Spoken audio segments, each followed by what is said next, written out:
அஸ்ஸலாமு அலைக்கும். ஜிஎஸ் வந்து உள்ளுக்கு போயிட்டு பார்த்தா வந்துட்டு வெளியே பார்க்க நான் கூட்டி போன டைம்ல சொன்னா இந்த பாஸ்போர்ட் என்ன போன் எல்லாம் கடந்திக்குது. நான் என் கஷ்டத்தை சொன்னேன். நான் தொழில் செய்யறேன், புட்டை வச்சிருக்கிறேன் 8 வருஷமா.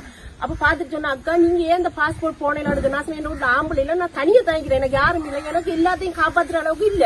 நான் கடைசியா எடுத்துட்டு போனது இந்த ஹென்பேக் லோன்ல கொஞ்சம் உடுப்படுத்து போயிட்டு ரோட்ல தான் நாங்க கூடுதலா இருந்துட்டு அப்புறம் இரவையில படுத்து எங்க தாத்திர மகன் ரோட்ல 10 நாளா நாங்க ரோட்ல இருந்தோம். எங்களை வழக்கு எல்லாரையும் கொடுத்தீங்க, சேர்மாரையும் கொடுத்தீங்க, கடை உள்ளவனே கொடுத்தீங்க, வாடிக்காரனையும் கொடுத்தீங்க, ஹாஸ்பிட்டல்ல வளசனாங்களே கொடுத்தீங்க. இந்த அனாதைகளுக்கு ஒரு அண்டன்று தொழில் செய்யற அனாதைகளுக்கு யாரும் கொடுக்கல. எங்க மனசு மிச்சம் கஷ்டப்படுது. இது நல்ல ஒரு முடிவு வரணும். அதுக்குதான் நாங்க முடிவு எடுத்துக்கோம். சரியா? எத்தனை பிள்ளைகளை வச்சுக்கிட்டு இருக்கிறாலும் அவ்வளவு கஷ்டத்தை மத்தியில நானும் புருஷன் இல்ல, நானும் தொழில் செஞ்சா சாப்பிடுறான். எல்லா இந்த வழியில கிடக்கு நான் தொழில் செய்யறது.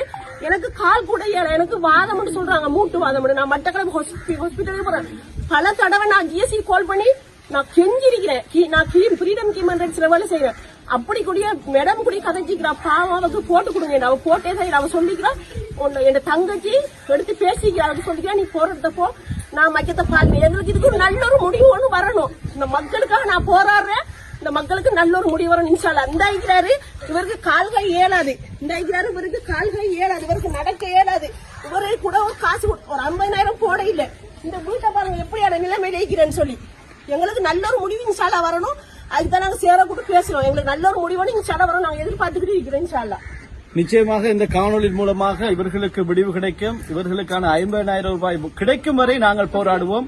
நிச்சயமாக நாங்கள் மிக விரைவிலே இவர்களுக்கான போராட்டத்தினையும் நாங்கள் அமைதியான போராட்டத்தினை முன்னெடுக்க இருக்கிறோம் என்பதை இந்த காணொலி நான் தெரிவித்துக் கொண்டு மீண்டும் மற்றொரு காணொலி உங்களை நாங்கள் சந்திக்கின்றோம்.